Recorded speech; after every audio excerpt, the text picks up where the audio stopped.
नमस्कार, आप देख रहे हैं इंडिया न्यूज और आपके साथ मैं हूं अनुराग मुस्कान।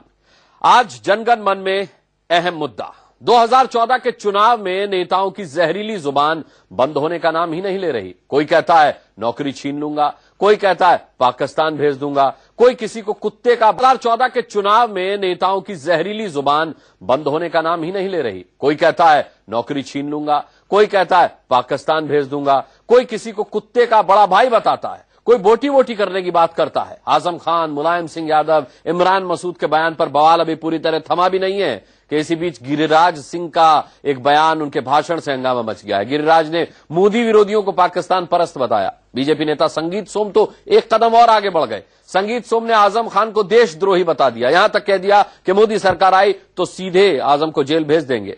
आज जनगण मन में हम इसी मुद्दे पर बहस करेंगे। हमारा सवाल है, क्या वोट के लिए जहर उगलना ठीक है?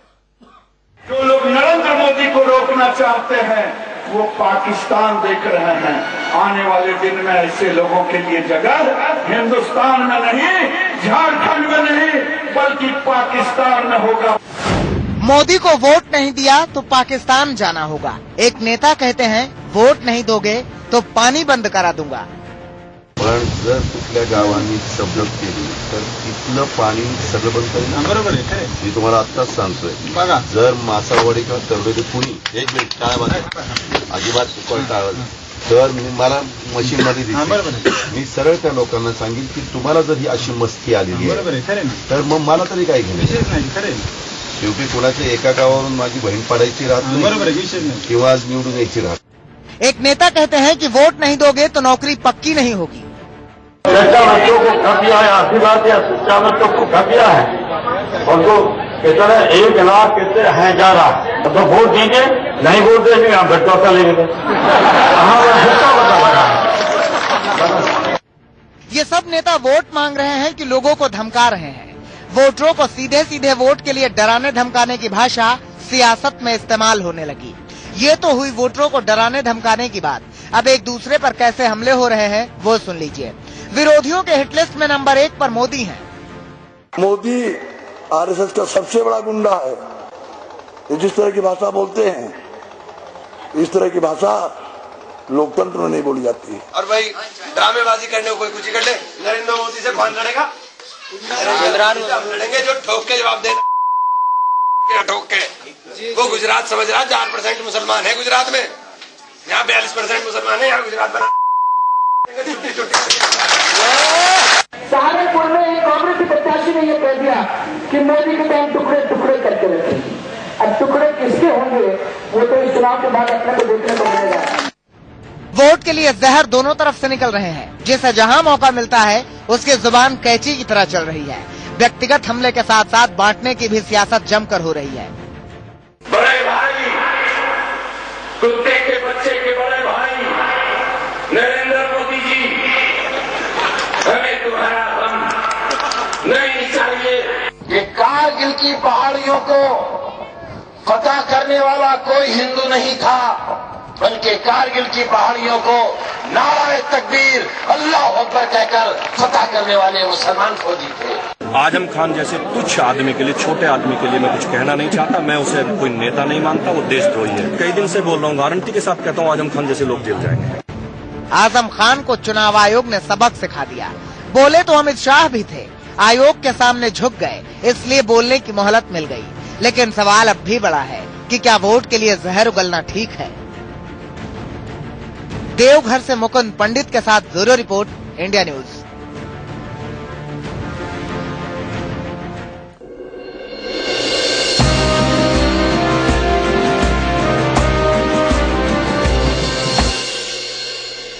क्या वोट के लिए अपनी जुबान से जहर उगलना जरूरी है? अगर नहीं तो फिर ये बदजुबानी क्यों जो आजकल हमें सुनने को मिलती है? तमाम पार्टियों के नेता, कोई बचा नहीं है इससे। शायद एक आध नाम होगा जो नहीं लिया गया होगा इस रिपोर्ट में, वरना सभी आला नेता जो तमाम पार्टियों के लिए रैलियां कर रहे हैं, भाषण दे रहे हैं, सभी इस तरह का जहर उगल चुके हैं। आइए चर्चा हम शुरू करते हैं हमारे इस कार्यक्रम में हमेशा की तरह जनता जनार्दन यहां मौजूद है, इनसे हम बात करेंगे, यहां पर जो रिएक्शन मिलेंगे उसके मुतालिक। इसके अलावा स्टूडियो में फिरोज बख्श साहब हैं, आम आदमी पार्टी से नेता मेरे साथ, और इसके अलावा वरिष्ठ पत्रकार अवधेश कुमार साहब स्टूडियो में यहां मौजूद है। बाहर से बहुत एक बड़ा गेस्ट पैनल हमारे साथ जुड़ेगा। मैं इंट्रोडक्शन करा दूं, प्रभात झा हमारे साथ होंगे, बीजेपी के वरिष्ठ नेता। नीम अफजल साहब हमारे साथ होंगे, कांग्रेस के स्पोक्स पर्सन। राजीव रंजन हमें दिखाई दे रहे हैं, जेडीयू के स्पोक्स पर्सन। प्रेम शुक्ला हमारे साथ कुछ ही देर में जुड़ेंगे, दोपहर सामना के एडिटर। वागीश सारस्वत जी हमारे साथ जुड़ेंगे कुछ ही देर में, वाइस प्रेसिडेंट एमएनएस के।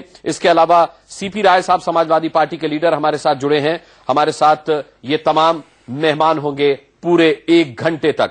सबसे पहले प्रभात झा, मैं आपसे पूछना चाहूंगा, क्योंकि गिरिराज सिंह लेटेस्ट बयान के लिए अपने इस वक्त चर्चा में है। हालांकि राजनाथ सिंह साहब की झिड़की उन्हें जरूर पड़ी है, कुछ गोलमोल भी उन्होंने अपने बयान को किया है, लेकिन अपने बयान से हटे नहीं है वो। मैं आपसे जानना चाहता हूं कि क्या वोट के खातिर इस तरह से जहर उगलना ठीक है? अगर नहीं तो गिरिराज सिंह ने ऐसा क्यों कहा कि जो मोदी को वोट नहीं देंगे वो पाकिस्तान परस्त हैं? उन्होंने ऐसा क्यों कहा ये तो वही बताएंगे, लेकिन इस तरह की भाषा राजनीति में चाहे जो दल बोल रहा, और आपने जितने उदाहरण प्रस्तुत किए, जितने लोगों के बिस्बेल वाली आपने वाणियां सुनाई आज, वे सारी वाणी अपने आप में गतिरोध पैदा करते हैं और इस तरह की बातें नहीं होनी चाहिए। मेरे कहने के बावजूद भी क्या ये रुकेगा या आपके डिस्कशन के बाद भी क्या रुकेगा मैं नहीं जानता, लेकिन इन बातों से वातावरण खराब होता है, दूषित होता है, एक दूसरे के प्रति भावना खराब होती है, और इसलिए गिरिराज जी ने जो कहा है मैं उसको एक सिरे से काटता हूं। उनको इस तरह की भाषा नहीं बोलनी चाहिए। नहीं, किस किस को समझाएं? कभी वरुण गांधी चर्चा में आते हैं, कभी अमित शाह चर्चा में आ जाते हैं, अब संगीत सोम भी चर्चा में है, उन्होंने आजम खान साहब के खिलाफ टिप्पणी कर दी है। आप राजनीति में इसे अस्वस्थ परंपरा मानते हैं, लेकिन क्यों नहीं पूरी पार्टी का ये एजेंडा है कि कम से कम जनता के बीच जब जाएं तो संयमित रहें, भाषा के इस्तेमाल पर ध्यान रखें? ये भाषा जब बोली जाती है, अनुराग, उस समय जोश में रहता आदमी, और ये नहीं चाहते हुए भी उसके मुंह से निकलता है। स्लिपरी लैंग्वेज जिसको बोलते हैं, फिसलन वाली भाषा। लेकिन मैं इसको भी मानता हूं कि जो अपने जीभ पर, अपनी भाषा पर नियंत्रण नहीं रखते हैं, उन्हें इन सब डिबेट में नहीं जाना चाहिए, उन्हें स्पोक्स पर्सन का काम नहीं करना चाहिए। क्योंकि अगर आप चैनल्स के पास जाते हैं, अगर कुछ स्लिप करते हैं तो उससे पार्टी को ही नुकसान होता है, और इसलिए ऐसी भाषा का उपयोग नहीं करना चाहिए। लेकिन उसके बाद भी मनुष्य है, बातचीत आप करने जाते हैं, आप भी लोगों की टेंडेंसी पकड़ के रखे हैं कि गिरिराज जी के पास जाएंगे तो जोश में बोलेंगे, जब कुछ बोलेंगे तो आप दिखाएंगे, और गिरिराज जी को भी इस बात का एहसास है कि कुछ ऐसा ही बोलेंगे तभी चैनल पर चलेंगे, नहीं तो नहीं चल पाएंगे, क्योंकि आप भी सीधी बात कहने को नहीं दिखाते हो। नहीं, हम हमेशा टेढ़ी बात भी नहीं दिखाते हैं प्रभात जी, ये तो आपने गलत कहा। लेकिन हाँ, अमित शाह ने जरूर, जो आप फिसलन वाली बात कर रहे हैं, अमित शाह ने साफ तौर पर कहा था कि जब एक ओवर कोई गेंदबाज करता है तो एक आध नो बॉल हो जाती है। उन्होंने कहा था जबान कई बार फिसल जाती है। मैं आपसे जानना चाहूंगा सीपी राय साहब, संगीत सोम एक कदम आगे बढ़ गए गिरिराज सिंह से। आजम खान साहब को उन्होंने देशद्रोही बता दिया और कहा है कि अगर मोदी की सरकार आएगी तो सबसे पहले आजम खान जेल जाएंगे।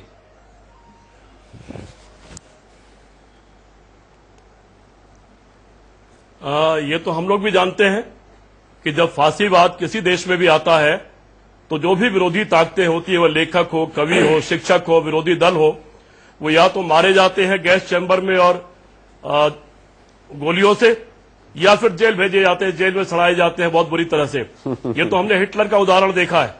इसीलिए हिटलरवादी और फांसीवादी व्यवस्था के खिलाफ हम लोग लगातार लड़ रहे हैं। सीपी राय साहब, आपने हिटलर तो कह दिया, आपने फांसीवादी तो कह दिया, लेकिन क्या आप ये भी कहेंगे कि आजम खान साहब जो बोल रहे हैं मोदी को वो कुत्ते का बड़ा भाई बता रहे हैं? आजम खान साहब जो कह रहे करगिल का जो उन्होंने बयान दिया, क्या आप उन बयानों को सही मानते हैं? नहीं। बात अनुराग जी आपने बात बदल दिया। आजम खान साहब ने ये नहीं कहा था। आजम खान साहब ने कहा था कि देश की 1/5, 1/6 आबादी को जो ये कहता है कि वो हमारे कार के नीचे आके कुत्ते का पिल्ला भी मर जाता, तकलीफ होता है, तो मोदी साहब आप हमारे बड़े भाई हैं, हम आपसे क्या कहें।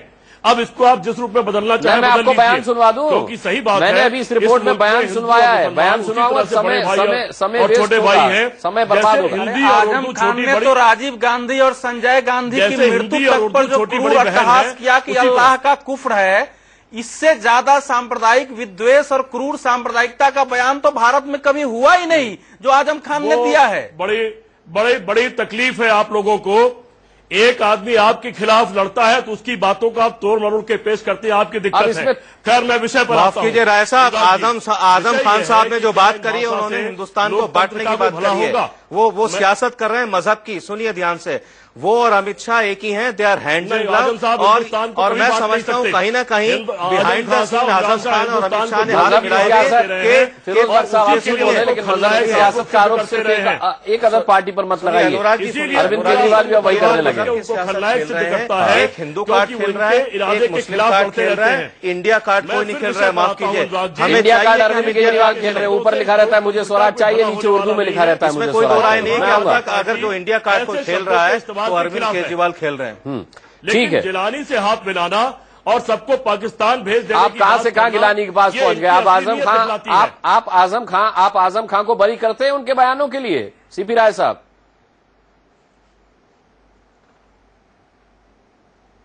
आजम खान साहब ने कुछ कहा ही नहीं गलत, तो बरी क्या करना उनको?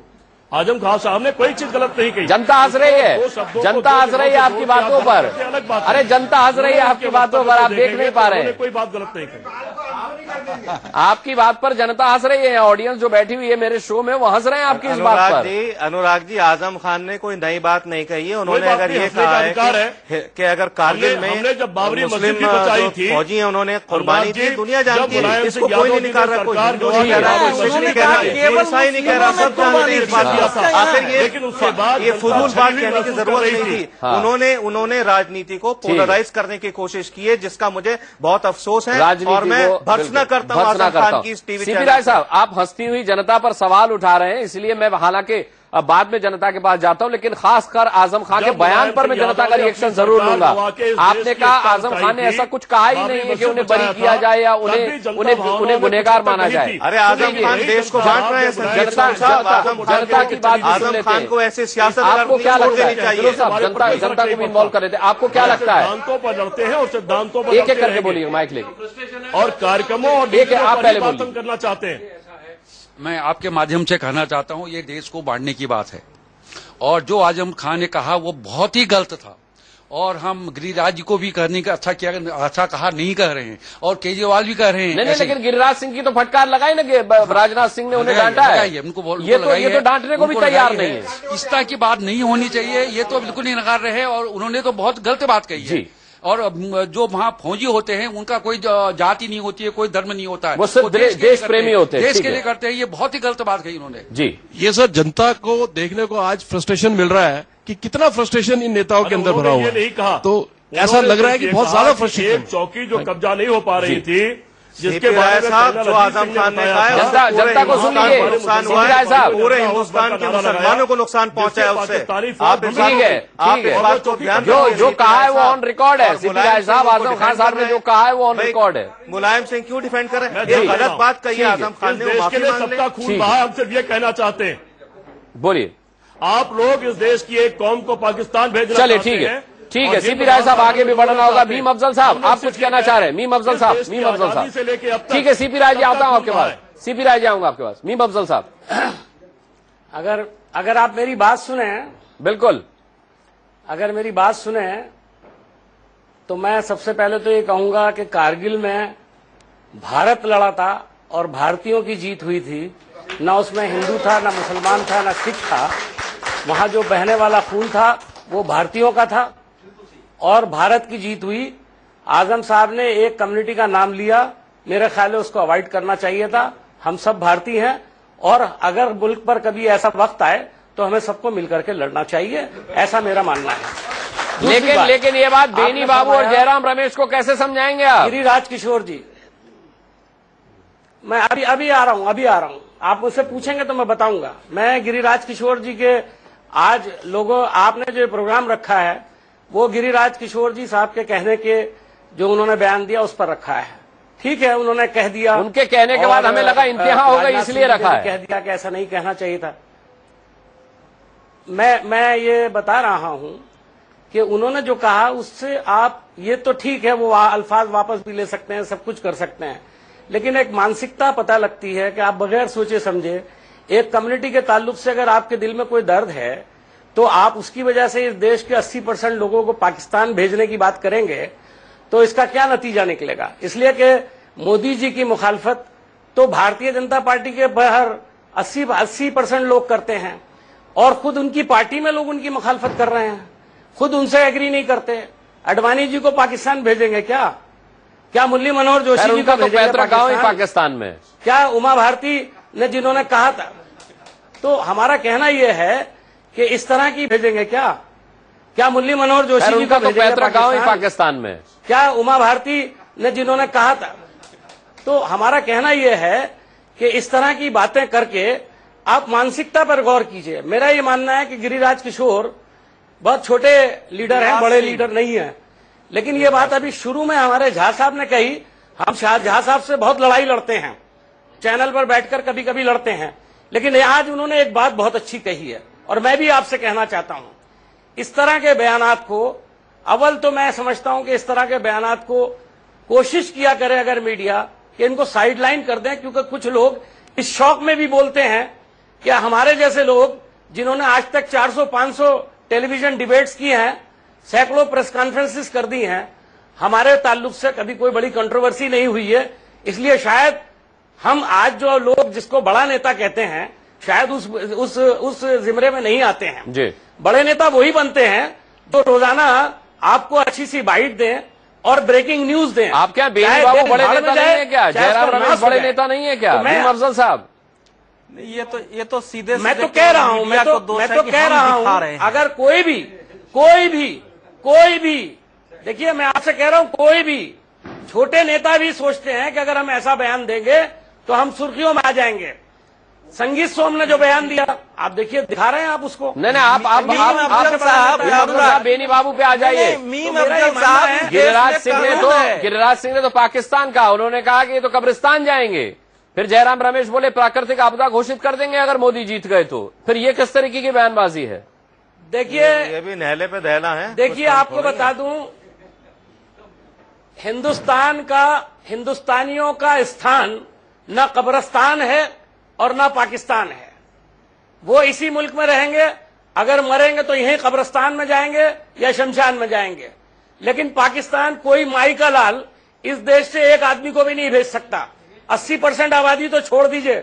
इस तरह की बातें करने से उनकी मानसिकता का पता लगता है और मैं समझता हूं आज पूरा देश इसको कंडेम कर रहा है। भीम अफजल साहब, यहाँ जनता कह रही है कि आप जरा ज्यादा हाइपरबोलिक हो रहे हैं।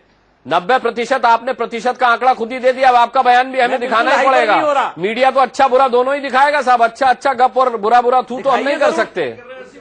तो आप उसको अरे भाई, आपने जनता पूछ रही है, आपने कैसे तय कर लिया कि 90% लोगों को पाकिस्तान जाना पड़ेगा? आप, मेरा ये मानना है कि इस देश के अंदर 80-90% लोग जवाब दे दूंगा। ठीक है, इसका जवाब हो सकता है मुझसे एग्री ना करें, मेरा ये मानना है, आप उसे डिनाई कर दीजिए, कोई ऐसी बात नहीं है। अरे पाकिस्तान में जगह कहाँ है? अच्छा, ये बताइए, ये मानना है कि मीम साहब 90% लोग ठीक बात। मीम साहब, बेनी प्रसाद के बयान को और जयराम रमेश के बयान को सही मानते हैं? देखिए, बेनी प्रसाद जी जब भी इस तरह का बयान दे रहे हैं, हमने हमेशा कहा है कांग्रेस का व्यू नहीं है, आज भी मैं कह रहा हूं हमारा कांग्रेस का ये व्यू नहीं है। राहुल जी ने हमको बात, अरे केंद्रीय मंत्री है बेनी बाबू, आपके अपनी जबान, केंद्रीय मंत्री है जयराम रमेश, क्या बात कर रहे हैं आप? तो क्या कहा उन्होंने, मुझे तो पता नहीं, आप बोल रहे हैं अभी मुझे। नहीं, मैं नहीं बोल रहा हूँ, में बयान दिए बाइट में मैं सुना सकता हूँ। भीम अफजल साहब, मैं आपसे पूछ रहा हूँ, आप इक्वेट करना चाह रहे हैं उसको, आप उसको बराबर कर रहे हैं साहब। आपने डिबेट इसलिए की है कि एक आदमी बोले और दूसरे का हवाला देके आप उसे बराबर करें। आप कंडेम कीजिए दोनों को। नहीं, कंडेम ही करने के लिए आपको बुलाया साहब। मैं तो आपसे यही पूछ रहा हूँ, क्या आप कंडेम करते हैं? अरे साहब, मैं तो आप ही से पूछ रहा हूँ, क्या आप कंडेम करते हैं? मैं तो कह ही रहा हूँ, मैंने झा साहब, अफजल भाई सुनिए, जो झा साहब ने कहा, मेरी बात सुनिए। जब आप लोग अपने ही नेताओं के बयानों को कंडेम नहीं कर रहे हैं तो मीडिया को दोष किस हैसियत से दे रहे हैं? बात सुनिए अफजल भाई, आप अपनी पार्टी के एक बड़े, एक जिम्मेदार आप प्रवक्ता हैं, क्यों नहीं आप सोनिया गांधी से कहते हैं कि बेनी प्रसाद जी जैसे लोग या और भी कई लोग हैं इस तरह के बयान दे रहे हैं, मतलब आप जैसे लोगों को आगे आना चाहिए। बेनी प्रसाद हो गए या फिर वो दूसरे कई लोग हैं, इस तरह से ये लोग क्यों इनको इजाजत दी जाती है? इनको पार्टी से अगर निकाला भी नहीं जाता है, कम से कम इनसे कहिए माफीनामा लिख के दें। किसी को गुंडा कह रहे हैं, किसी को बदमाश कह रहे हैं, जो कुछ कह रहे हैं, बेसिर पैर की बातें और कांग्रेस पार्टी को बदनाम कर रहे हैं बेनी माधव जैसे लोग। जी ठीक है, मुझे कुछ कहना है इस विषय में। अच्छा, एक लाइन में कह दीजिए, मेरे पास और भी मेहमान है, उनसे भी बात करूं। 3 बातें कहनी है मुझे अनुराग। बोलिए अनुराग जी, मैं 3 बातें सिर्फ कहना चाहता हूं। नंबर 1, किसी तरह की खराब बयानबाजी हमारी छवि ही बिगाड़ती है, लोकतंत्र के लिए अच्छी नहीं है। आजम साहब को तुरंत फोन करके बताइए ये बात। बहस मुद्दों पर होनी चाहिए, लेकिन दुर्भाग्य यह है कि भारतीय जनता पार्टी क्योंकि मुद्दों पर बहस नहीं करना चाहती, इसलिए ऐसी बयानबाजी करके चूंकि भारतीय जनता पार्टी मुद्दों पर बहस नहीं करना चाहती, विदेश नीति पर, कृषि नीति पर, शिक्षा नीति पर, रोजगार पर बहस नहीं करना चाहती, इसलिए आए दिन इनके लोग ऐसे मुद्दे इसलिए छेड़ते हैं इसी बहाने इन पर चर्चा हो और वो ये तो पहली आपके तो एक मिनट सीपी राय साहब, आप दूसरी पार्टी पर उंगली उठा रहे हैं, आप दूसरी पार्टी पर उंगली उठा रहे हैं। आपकी पूरी की पूरी पार्टी, पूरी की पूरी सरकार आजम खान की बहसों के पीछे पड़ी रहती है। आपके नेताजी सांडों पर बयान देते हैं, आप कौन सी विदेश नीति की बात करते हैं, कब करते हैं?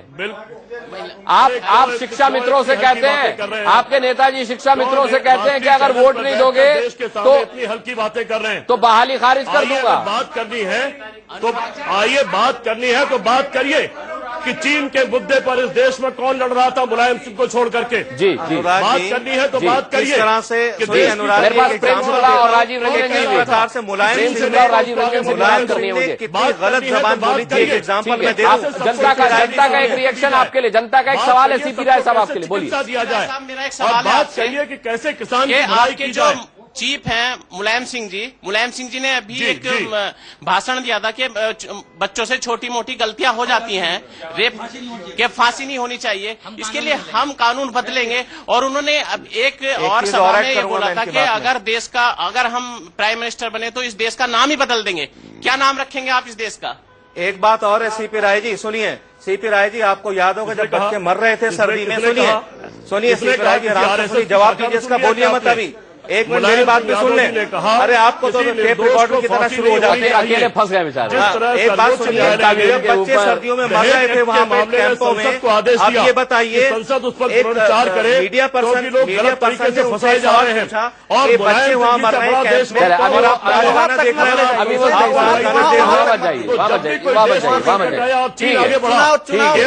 राजीव रंजन और प्रेम शुक्ला जी भी मेरे साथ हैं। सीपी राय जी शांत हो जाइए, बड़ा मौका मिला आपको बोलने का, आपने सभी बात रख ली है। रुक जाइए, राजीव रंजन जी के पास जाऊंगा पहले, फिर प्रेम शुक्ला जी के पास जाऊंगा। रुक जाइए भाई, सीपी राय जी रुक जाइए, निवेदन है मेरा। राजीव रंजन जी क्या कहेंगे इसको? आता हूं फिरोज, आपके पास आता हूं। राजीव रंजन जी क्या कहेंगे इसको? आजकल नेता जरूरी समझ रहे हैं जहर उगलना वोटों के लिए, और लगातार उनकी पार्टी के जो प्रवक्ता हैं वो मीडिया पर इसका दोष पड़ रहे हैं कि भाई आप दिखाते क्यों हैं?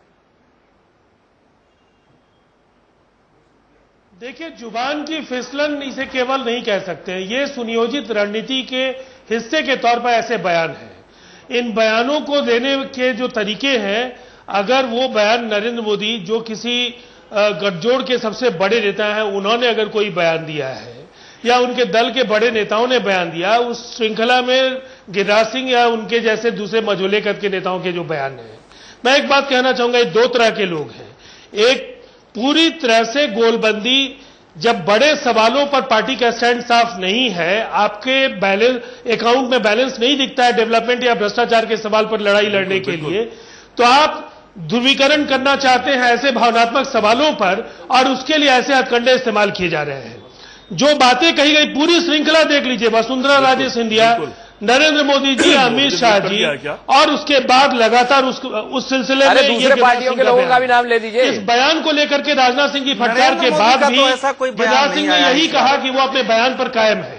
नरेंद्र मोदी का तो कह रहे कोई बयान नहीं आया है, अवधेश जी, बाकी पार्टी के लोगों का आप नाम ही नहीं ले रहे। नरेंद्र मोदी जी ने तो पूरे समुदाय को एक पशु से तुलना की, पूरे समुदाय की। बुरके के जरिए उन्होंने वो एक गलत और उसका पिंक रिवॉल्यूशन के जरिए उन्होंने ये बातें कही। उन्होंने चतुराई के साथ भावनाएं आहत की और गलत मैसेज जा रहा है। राजीव रंजन जी, जनता कह रही है कि आप नरेंद्र मोदी से डरे हुए हैं। राजीव रंजन जी, नहीं, एक मिनट, आपके वक्तव्य से जनता की उत्तेजना बढ़ रही है कि ये क्या बोल रहे हैं, वो जो है वो स्वीकार नहीं है। आप स्टूडियो का फॉर्मेट अगर चाहते हैं मैं आना कि एक दल के पक्ष में बातें हो जाए, इसके लिए हम लोग नहीं आए। सुनामी की बात की है अमित शाह ने, सुनामी की बात की है। उसका मतलब क्या है? सुनामी कभी भी लहर नहीं हो सकती है, सुनामी तबाही है। एक समुदाय को उन्होंने देश के जो सेक्युलर आवाम को डराने, अरे इससे भी विध्वंसकारी बयान दिए गए। आजम खान साहब का बयान नहीं सुना आपने? निश्चित तौर पर मैं कहता हूं ऐसे बयानों से परहेज सबको करना होगा। और तो फिर नाम नहीं लिया आपने उनका, बेनी बाबू का भी नाम नहीं लिया, जयराम रमेश का आपने नाम नहीं लिया। मैं ये बिल्कुल हम लोगों ने तो पहले कहा, ताली बजाने वाले लोगों को कहिए तालियां बचा करके रखें। किसी दल के लिए अगर लोग आए हैं बैठने के लिए, मीर साहब आ रहा हूं, स्टूडियो से सही संदेश नहीं जाएगा। ठीक है, ये बिल्कुल स्पष्ट है कि इस तरह के बयान देने वाले लोगों को अगर आप तरजीह दे रहे हैं तो मीडिया की सहभागिता है। साहब हम किसी को तरजीह नहीं देते, अच्छा बुरा दोनों ही हमें पक्ष दिखाना है कि ऐसे लोगों को तरजीह मत दीजिए। नहीं, तरजीह देने वाली बात नहीं है, लेकिन जनता को ये बताना जरूरी है कि उसके नुमाइंदे वोट की खातिर हमारा दायित्व है कि हम दिखा सकें कि हमारे नेता कैसे हैं।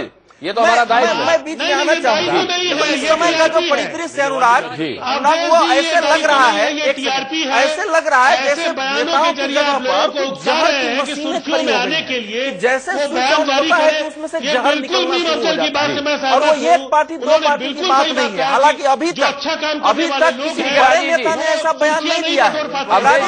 आता हूँ आपके पास, राजीव जी आता हूँ ना आपके पास। उनका बहिष्कार करने की जरूरत है इस देश।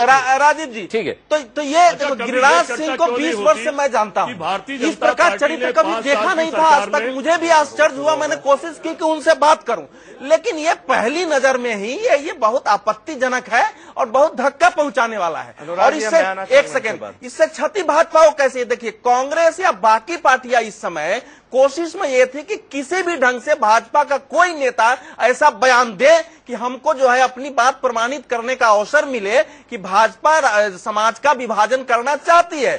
कल ही राहुल गांधी जी ने कहा था कि भारतीय जनता पार्टी अंग्रेजों की तरफ फूट डालो और राज करो की नीति कर रही है। नरेंद्र मोदी अभी तक कुछ बोल नहीं रहे थे, दूसरे बोल नहीं रहे थे। तो गिरिराज सिंह का जो ये बयान है, ये स्वयं इन लोगों की रणनीति को सफल करने वाला है जो कांग्रेस, समाजवादी पार्टी, बाकी पार्टियां चाह रही थी भाजपा में। इसलिए ये है दुर्भाग्यपूर्ण। नहीं तो अभी तक अगर आप देखेंगे तो इस आश्चर्य का विषय है कि भारतीय जनता पार्टी की ओर से कोई भी अभी तक सांप्रदायिक बयान नहीं आया था, दूसरी सभी पार्टी के नेताओं की ओर से आ गया था। इसलिए गिरिराज सिंह ने अपनी पार्टी को क्षति पहुंचाई है, यह ज्यादा दुर्भाग्यपूर्ण है। जी, प्रेम शुक्ला जी, आप मानते हैं गिरिराज सिंह ने अपनी पार्टी को क्षति पहुंचाई है इस तरह का बयान को देख करके, और इसमें कोई भी पार्टी का नुमाइंदा पीछे नहीं है? सांप्रदायिक बयान नहीं है तो क्या है? जब राष्ट्रीय अध्यक्ष राजनाथ सिंह ने, बिहार के प्रभारी आदरणीय सुशील कुमार मोदी जी ने जब उस बयान की मजम्मत कर दी, तो ये निश्चित है। और भारतीय जनता पार्टी किसी अदने से पदाधिकारी ने भी अब तक गिरिराज सिंह जी के बयान के समर्थन में कोई बयान नहीं दिया है। और गिरिराज सिंह जी ने भी भले खेद नहीं प्रकट किया हो, लेकिन उस बयान को सफाई देना यानी उसे पीछे हटने का प्रयास प्रारंभ कर दिया। खैर, तब भी ये दुर्भाग्यपूर्ण है, इस तरह के बयान नहीं दिए जाने चाहिए। किंतु जब मौत का सौदागर कोई एक पार्टी का अध्यक्ष आदरणीय सोनिया गांधी, सुन लीजिए सीपी राय जी, वरना मैं आप पर आ जाऊंगा, चिल्लाना शुरू कर देंगे, बहस की गरिमा बिगड़ेगी। सीपी राय जी सुन लीजिए, मैंने आपको बहुत ध्यान से सुना है, आप आदरणीय हैं, आदरणीय बने रहे। बोलिए। मौत का सौदागर, जब आपने विशेषण मौत के सौदागर का विशेषण आपने प्रयोग किया, नरेंद्र मोदी जी के खिलाफ संवैधानिक व्यवस्था में, क्रिमिनल कोर्ट में मौत का सौदा करने का प्राइमा फेसी एविडेंस क्या है? लेकिन आप मौत का सौदागर कह देंगे, आप यमदूत कह देंगे उनको, आप उनको नरसंहारवाद कहने वाला कह देंगे, आप हिटलर कह देंगे, आप उनकी मुसोलिनी से तुलना कर देंगे। ये आप ही के चैनल पर तमाम जो पैनलिस्ट हैं, जो नरेंद्र मोदी जी का विरोध करते रहे हैं, उनके 500,000 बार के आपको दृश्य दिखा सकता हूं। तब आप जो है उनको साथ रखेंगे। और आपके पार्टी में जैसे भी आदरणीय जदयू वाले कह रहे थे सज्जन, अब इनकी पार्टी के एक मंत्री महोदय कारगिल उसपे जो शहीद हुए लोग, सीमा पे जो शहीद हुए लोग, भीम सिंह, उन सीमा पे के शहीदों के लिए अपमानजनक शब्द का प्रयोग किए। आज तक मंत्री पद पर है, वो मंत्री पद से हटाए नहीं गए। दूसरे इनके सांसद थे, उस बयान के लिए उन्होंने सुन लीजिए, माफी मांगनी पड़ी। सुन लीजिए, मैंने आपको बहुत धैर्य से सुना है। उनको काफी लानत, अरे उनको मंत्री पद में रखा है अभी तक। सवाल पर माननीय मंत्रिमंडल में रहे, अपनी माफी मांगी और शामिल है, हो चुका है, उस पर सुन लीजिए। ठीक है, माफी मांगी, लेकिन मंत्री पद पर बने हुए हैं। ठीक है राजीव रंजन जी, मैसेज क्लियर है आपका, बोलिए। ये बहस के उत्तम लक्षण नहीं है। आगे जो है इनके एक और सांसद थे, जिस दिन पटना में गांधी मैदान में बम कांड हुआ, उस दिन तत्काल उन्होंने हिंदू आतंकवाद की आशंका व्यक्त कर दी। सुन लीजिए, जरा धैर्य रखिए, धैर्य तो रख लीजिए। ठीक है, धैर्य रखें। बम कांड हुआ, उस दिन तत्काल उन्होंने हिंदू आतंकवाद की आशंका व्यक्त कर दी। सुन लीजिए, जरा धैर्य रखिए, धैर्य तो रख लीजिए। ठीक है, धैर्य रखें। आपके एक सांसद ने जैसे ही बम कांड हुआ, वो तीसरी अदृश्य शक्ति जैसे उसके पास थी, उसने तत्काल बयान जारी किया, इसमें हिंदू आतंकवाद की आशंका है। उसके बाद आज तक का जो जांच है, वो जांच की प्रक्रिया बताती है कि वो हिंदू आतंकवाद से कोई लेन देन नहीं। फिर भी उसको आप जो है, नहीं सुन तो लीजिए, काहे आप अचानक चल रहे हैं। फिर मैं जोर जोर से चिल्लाऊंगा। देखिए, आपकी मुस्कान जी सभा खराब होगी। मैं नहीं चाहता कि आपके इतने बढ़िया डिस्कशन को कम से कम मैं जहर, मुझे बयानों पर डिस्कशन कर रहा हूं, तो इस डिस्कशन में जहर नहीं होना चाहिए कम से कम। हाँ, इसे जहर से खराब मत कीजिए। मैं आ रहा हूँ, सिर्फ संदर्भित कर रहा हूँ तो इनको जहर जैसा लग रहा है। प्रेम जी, ये जहर सिर्फ संदर्भित कर रहा हूँ तो जहर जैसा लग रहा है। मैं जहर का प्याला नहीं पिला रहा हूँ, मैं एकदम घटा रहा हूँ, तत्काल घटा देना चाहता हूँ जी। लेकिन जब आप आजम खान के खिलाफ मुलायम सिंह यादव उसी तरह का स्टैंड लेंगे जैसा राजनाथ सिंह जी ने गिरिराज सिंह पर लिया, तो उत्तम लगेगा। जयराम रमेश जी के बयान पर सोनिया गांधी स्टैंड लेंगी तो अच्छा लगेगा। आपके एक बड़े नेता हैं, हो सकता है कि छाया प्रधानमंत्री हो, क्योंकि प्रधानमंत्री पद के उम्मीदवार नहीं है, विज्ञापन में उनकी तस्वीर है, इसलिए आशंका प्रकट करने में कोई गलत बात नहीं है। राहुल गांधी उत्तर प्रदेश से आए सारे लोगों को, मुंबई में जो आए उनको भिखारी कह देते हैं। मैं उस परिवार से हूं, मैं 5 पीढ़ियों से आ रहता हूं, किसी पीढ़ी ने भीख नहीं मांगी, तो मेरे 39 लाख भाइयों को भिखारी कहने पर क्षमा कब मांगेंगे? तो ये जो बदजुबानी है, ये बदगुमानी है, ये राजनीति के लिए बेहतर नहीं है। आपकी बदजुबानी बड़ी अच्छी, उनकी बदजुबानी जुबान खींच लो, ये लोकतंत्र में अच्छा नहीं लगता। ये वहां तो कार्रवाई करने की तैयारी है ना। ठीक है, भीम अफजल साहब आरंभ हो गया है ना। यहाँ भीम अफजल साहब, इस पर सिर्फ मुस्कुराने से काम नहीं चलेगा। क्या मैं ये मानूं कि सोनिया गांधी ने जब मौत का सौदागर कहा था, बस जुबानी की शुरुआत वहीं से होती है? देखिए, ऐसा है अनुराग जी, मुझे बहुत ज्यादा अफसोस ये होता है कि हमेशा एक गलती को दुरुस्त करने की बजाय पुरानी गलतियां दोहरा करके या पुरानी बातों को दोहरा करके उस गलती को दुरुस्त करने की कोशिश की जाती है। और आज मुझे बहुत अफसोस है कि आपके प्रोग्राम में मैं एक बात देख रहा हूं कि आपने गिरिराज किशोर के ऊपर प्रोग्राम रखा, लेकिन आपने आजम खान को इतना बड़ा इशू गिरिराज सिंह पर प्रोग्राम नहीं रखा है। मीम अफजल साहब, मैं साफ कर दूं, हमारी लाइन ये है कि क्या वोट की खातिर जहर उगलना जरूरी है? मीम अफजल साहब, क्या वोट की खातिर जहर उगलना जरूरी है? ये टाइटल है प्रोग्राम का। लपेटे तो सब जाएंगे। जी बोलिए। तो मैं आपको ये बता दूं, अरे तो आजम खान से इतना मोहब्बत क्यों है आपसे मीम अफजल साहब? आजम भाई ने सारे हिंदुस्तान के मुसलमानों को जबरदस्त नुकसान पहुंचाया है। हालांकि हम जेल गए राहुल, आपको पहले ही कहा बांट के नहीं देखते हिंदुस्तानियों को। एक बात सुनिए, आपने खुद ही कहा था कि हिंदुस्तानी जीते हैं कारगिल में, हम सब हिंदुस्तानी हैं। मेरे ख्याल है इनको बोलने दें, हम हिंदुस्तानी, आप ऐसा करें, इनको बोलने दें। बहुत शुक्रिया, आप जितनी शालीनता से बात करते हैं, आपकी पार्टी नहीं, शुक्रिया बहुत बहुत शालीनता से उसे कहिएगा, यही लोग आपस में डिस्कशन हो जाए, फिर मैं जनता के पास जाऊंगा। मीम साहब बोलिए, मीम साहब बोलिए। नहीं, शुक्रिया, बहुत बहुत शुक्रिया, आप लोग कर लें डिस्कशन। नहीं, अरे मीम साहब, सवाल से बचिए मत। सवाल से बचिए मत, जवाब तो दीजिए। नहीं, सवाल से नहीं बच रहा हूँ। नहीं बोलिए, आपके लहजे से बच रहा हूँ, आपके तरीकाकार से बच रहा हूँ। आप आने नहीं, तरीका नहीं। आप प्रोग्राम के टाइटल में आपको बता रहा था, क्या वोट के लिए बदजुबानी जरूरी है, जहर उगलना जरूरी है? हमने गिरिराज सिंह पे प्रोग्राम नहीं किया। बता रहे हैं टाइटल के, हाँ। लेकिन आप मेरी बात सुनने से पहले ही नहीं, मैं तो बोला ही नहीं बीच में। जो करेंगे, फिरोज भट्ट साहब बोले, अवधेश जी बोले, इनको आपत्ति हुई। अब आप बोलिए, अब कोई नहीं बोलेगा, बोलिए। देखिए, मेरा कहना यह है कि आप एक गलती को दूसरी गलती का हवाला देके इक्वेट करने की कोशिश ना करें।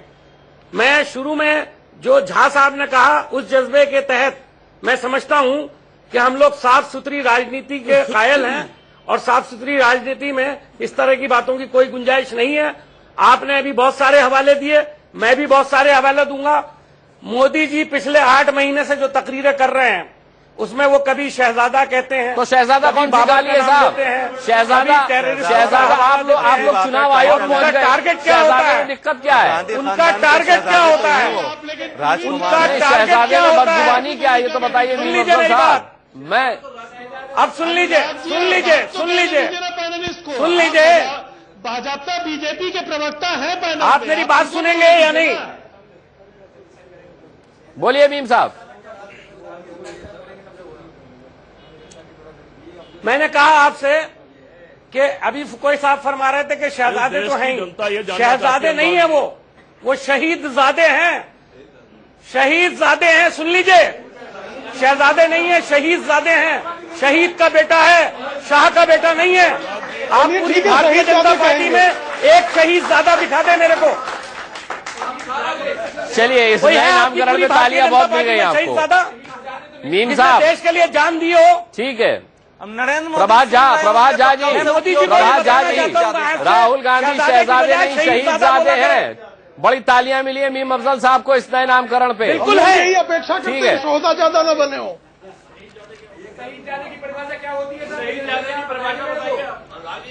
प्रभात झा जी को सुन लीजिए, फिर आ रहा हूं मैं। और प्रेम शुक्ला जी ने अनुराग जी अभी जो बड़ा लंबा भाषण दिया है, सुन लीजिए, रुक जाइए। प्रेम शुक्ला जी के बहुत सारे ट्रांसलेशंस जो हैं इनके अखबार के, वो सारे हिंदुस्तान में छपते रहते हैं। वो कितनी बढ़िया जबान बोलते हैं एक पक्ष के लिए। कभी वो सारा हिंदुस्तान जानता है, पूरा महाराष्ट्र जानता है। कुछ कहने की जो आपत्तिजनक लगे, आप निश्चित आपको आमंत्रित करूंगा। उस पर मुझे लगता है कि आपत्ति तो हो ही नहीं सकती। करूंगा। आप तो बहुत ही मोहब्बत की जबान बोलते आए हैं। ठीक है, हम तो सच लिखेंगे, आपको आपत्ति हो जाएगी। ठीक है, अगर आपको आपत्ति हो मीम साहब हो जाए तो कोर्ट का दरवाजा खटखटाइए। प्रभात झा जी आप बोल सकते हैं, प्रभात झा जी को बोलने दीजिए भाई। प्रभात झा जी, आपसे आग्रह करूंगा कि आप रेखांकित करें और कानूनी कार्रवाई भी करें। ठीक है, प्रेम जी आऊंगा आपके पास। प्रभात झा जी, जरूरत नहीं है। प्रभात झा जी आप बोल सकते हैं, नया नाम मिला है शहीदजादे। काम करते रहिए। कानून के रखवाले आप छोड़े जा रहे हो, आरोप लगा के भागोगे। प्रभात जी, अनुराग जी, बात ऐसी है कि अपनी अपनी पार्टी को नुकसान करने का अगर किसी ने टेंडर खोला हो तो मैं कुछ भी नहीं कह सकता। मैं इतना जानता हूं कि बहस बहुत फेयर होनी चाहिए और इन बदजुबानी से नुकसान पार्टी को होता है कम या अधिक। हम तात्कालिक लोगों की नजरों में जरूर आ सकते हैं, लेकिन जो गहन सोच वाले लोग हैं, जो गंभीरता से सोचते हैं, वे इन बातों को तरजीह नहीं देते, उल्टे पार्टी को नुकसान होता है। इसलिए कहीं से भी हो, मसला मौत के सौदागर से शुरू हो या आजम खान साहब की बात हो या गिरिराज जी की बात हो, बात सारी की सारी जनता के मानस पर कचोटती है और जनता के मानस को तकलीफ देती है। एक किसी भी अच्छी पार्टी के प्रवक्ता की वाणी से या बातचीत से ये ऐसी बातें निकले, ये आदमी नहीं सोचता। वो सोचता है कि जिस पार्टी के संस्कार अच्छे होंगे उस पार्टी के वाणी का संस्कार भी अच्छा होगा, और इसलिए इन बातों पर ध्यान देना पड़ता है। मैं जो बोलता हूं और आपके चैनल के माध्यम से लाखों लोग सुनते हैं, तो मैं अपनी पार्टी को रिप्रेजेंट करता हूं यहां पर। इससे ये मेरी जिम्मेदारी है कि मैं बदजुबानी जबान न बोलूं, मैं ऐसी जबान बोलूं जिससे लोगों में प्रेरणा हो, जो सत्य के करीब हो और बातचीत में अपने शब्दों की मर्यादा हो, क्योंकि शब्द की भी मर्यादा होती है। शब्दों की मर्यादा के साथ खेलने का अधिकार किसी को नहीं होना चाहिए। और जो लोग खेलते हैं वे पार्टी को नुकसान पहुंचाते हैं। बिल्कुल ठीक, बड़ा फरमाया। राजनीति में अनुराग क्या वर्तमान राजनीति में ऐसी स्थिति रह गई है कि उसी प्रकार की शालीनता और मर्यादा की भाषा खासकर चुनाव में बोली जाए? ये कोई आज पहली बार नहीं हो रहा है, आप इसका लंबा इतिहास है और इसके कारण वोट भी मिलता है। ये जिम्मेवारी जो थी कि एक स्वस्थ लोकतंत्र में स्वस्थ जनता का मत बनाने का ये राजनीतिक दलों का था। अब जनता के बीच से नेता उठ के आते नहीं हैं, तो उनको चुनाव अगर लड़ना है, उनको अगर जीतना है, तो इस प्रकार की भाषा का वो इस्तेमाल करते हैं। 2, 4, 5 हमारे आपके पकड़ में आ जा रहे हैं। हजारों ऐसी भाषाएं बोली जा रही है जिससे समाज का वातावरण विषाक्त हो रहा है और उस व्यक्ति को वोट भी मिल रहा है। ठीक है, इसका इलाज क्या है? इसका इलाज क्या है? इस पर हम जनता की राय भी लेंगे, अपने पैनलिस्ट की राय भी लेंगे। फिरोज साहब भी कम बोले हैं, उन्हें ये आपत्ति है, उनसे भी हम बात करेंगे। और साथ ही प्रेम शुक्ला साहब जिस कप में चाय पी रहे हैं वो कप बड़ा खूबसूरत है, वो भी देखेंगे एक छोटे से ब्रेक। उगलना जरूरी है।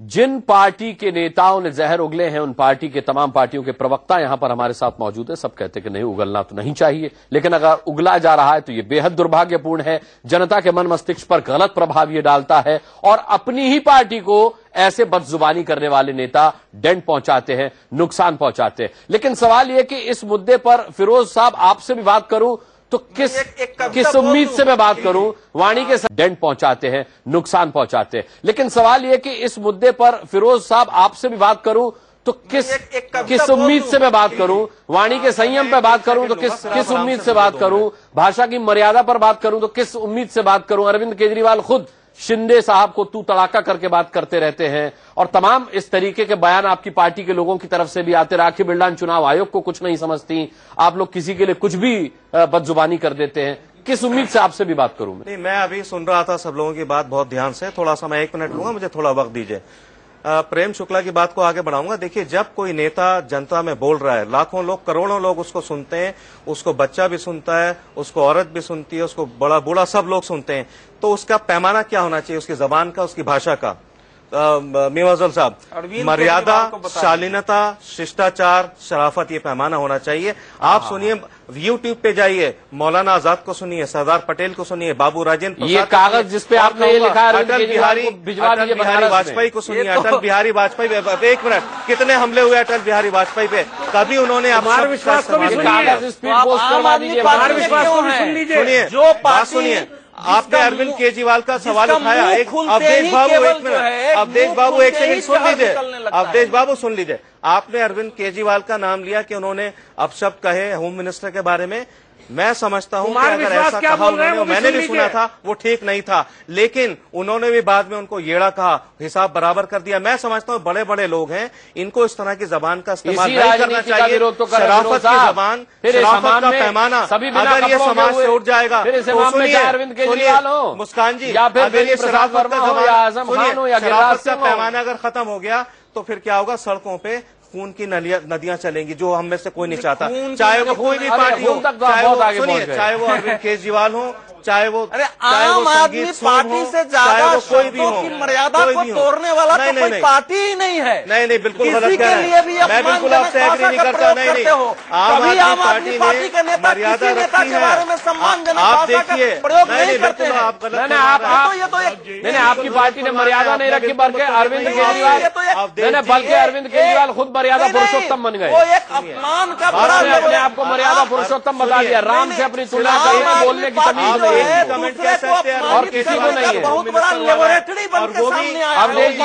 अवधेश जी इनकी पार्टी में सब हर किसी के लिए तू तड़ाक करके बात करते हैं। जबान का देखिए, जबान शराफत की माननीय तो आपने कहना सीखा ही नहीं है। जबान शराफत की होनी चाहिए। लेकिन भाई जी, आप जब बोल रहे हैं तो ऐसा लग रहा है कि कोई डाकू जो है ना, दूसरे के धन की रक्षा करने का उपदेश दे रहा हो। ऐसा कुछ नहीं है। वो जो है, जनता का रिएक्शन ले लेता हूँ, जनता का रिएक्शन, जनता की भी बारी आ जाए, जनता की बारी। बोलिए एक एक करके। मैं सर ये कहना चाहता हूँ, मुलायम सिंह हैं, बेनी प्रसाद जी हैं, मीर अफजल साहब जी हैं, आप लोग बड़े बड़े पदों पर बैठे हुए हैं, जनता सब आपकी बातें सुनती है, आपको मानती है कि बड़े नेता हैं आप लोग, लेकिन जीभ पर लगाम रखनी चाहिए। ऐसे शब्द कभी नहीं बोलने चाहिए कि जो जनता के लिए आपस में लड़ाई झगड़ा पैदा कर दिया। जैसे कि मुलायम सिंह ने कहा कि लड़कियों के लिए, लड़कियां बहन भाई जिसके घर पे बीतती है वो जानता है कि इसका दुख क्या होता है। ठीक है ना, एक एक करके। हाँ, तमाम पार्टी के नेताओं से मैं पूछना चाहता हूं कि आप पार्टी के होने से पहले इस देश के हैं और अब पार्टी से उठकर बातें क्यों नहीं करते? जब ऐसे बयान आपके नेता देते हैं तो आपके कब उठेंगे? आप अपनी पार्टी से ऊपर कब उठ पाएंगे? ठीक है, बाबूजी कुछ कहना चाह रहे थे। इन्होंने जो बोला है, जैसे मोदी जी बोलते हैं शहजादा एक राजकुमार, अच्छा शब्द है, वर्ड अच्छा वर्ड होता है, लेकिन आज मीर अफजल साहब ने नया नामकरण सिद्ध कर दिया उनका, शहीदजादे। ये शहीदजादे नहीं बोलना चाहिए सर, ऐसा नहीं बोलना चाहिए। एक बड़े, आप इतने बड़े नेता हैं सर, शहीदजादे मतलब इसमें आपको किसका, शहीदों का अपमान लग रहा है, राहुल गांधी का अपमान लग रहा है? नहीं, शहीदों का अपमान लग रहा है, शहीदों का अपमान लग रहा है। चलिए आगे बढ़ा दीजिए। जो देश की खातिर जो शहीद हो जाते हैं उनका अपमान है सर। ठीक है, मेरा कहना यह है कि ये जो सब लोग जो है हमारे जितने भी है नेतागण, ये अपने अपनी पार्टी के जो लोग अपशब्द बोलते हैं उनको प्रोटेक्ट क्यों करते हैं? ये क्यों करते हैं? यही तो बेड़ा गर्क हो रहा है। कारण यही है कि उनको जो है शय मिलती है, उनको शय नहीं मिलती, उनके वर्करों को ही शय मिलती है। लेकिन आप लोग समर्थन क्यों देते हैं वोट में ऐसे लोगों को? चलिए ठीक है, मीम अफजल साहब आप ही से शुरू करता, समय कम है। आप ही के बयान को विवादास्पद मान लिया शहीदजादे वाले को यहाँ की जनता ने, कह रहे कि शहीदों का अपमान कर दिया आपने। देखिए, जिन्होंने एक बात कही नौजवान ने, उन्होंने नौजवान ने, बहुत बुजुर्ग आदमी है जिन्होंने बात, बुरी बात नहीं है, लेकिन अच्छा नौजवान नहीं, चलिए अगर बुजुर्ग ने कहा, मैंने देख नहीं रहा हूं मैं। हाँ, जिसने भी कहा उनका ये कहना कि उनको शहीदजादा कहना गलत है, इसलिए कि वो शहीदों का अपमान है। राजीव गांधी को आप शहीद मानते हैं या नहीं मानते हैं? वो देश के लिए शहीद हुए या नहीं हुए? अगर उनके बेटे हैं और मैंने उनको शहीदजादा कहा है तो कौन सी गलत भाई की बात की है मेरे भाई? आप राजीव गांधी जी को बोल सकते हैं शहीद? नहीं, शहीदजादे का मतलब हुआ शहीद का बेटा।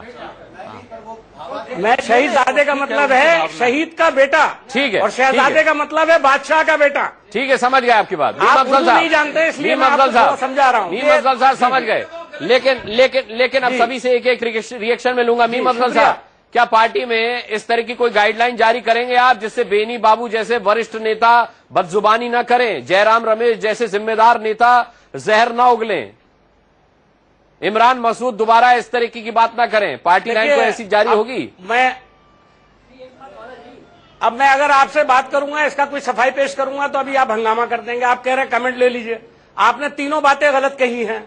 मैं लेकिन ये कहूंगा कि पार्टी में ऑलरेडी इस किस्म के आदेश हैं और हम जब आपसे बात करते हैं वो जबान, इसका मतलब पार्टी की बात ही नहीं मानते वो नेता जो इस तरह की बात करते हैं। के अंदर बात करें। ठीक है, राजीव रंजन जी, क्या इलाज होगा इसका?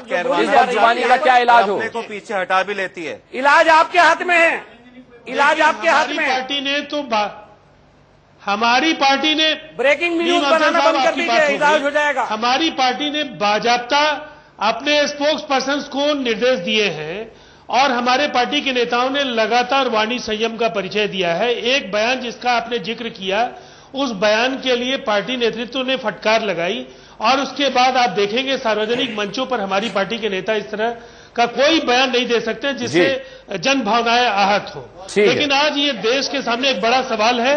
तमाम राजनीतिक दलों को एक आचार संहिता अपने अंदर जरूर लागू करनी चाहिए और जहां इसका पालन नहीं होता है वैसे नेताओं के खिलाफ पार्टियां कार्रवाई करें और उनसे अगर नहीं संभल पा रहा है ठीक है तो आदर्श आचार संहिता ठीक है। प्रेम शुक्ला जी ठीक है। राजीव रंजन जी, समय मेरे पास बहुत कम है। प्रेम शुक्ला जी, आप जिस मग में चाय पी रहे हैं उसमें बड़ी नत्थुराल जैसी मूछें बनी हुई हैं और ये जो बदजुबानी करते नेता ऐसी ही मूछों का सवाल बना लेते हैं बदजुबानी को, क्या इलाज हो इसका? कप दिखा दीजिए अपना एक बार, कप दिखा दीजिए अपना एक बार। राहुल जी बिना मूछों वाले नेता हैं।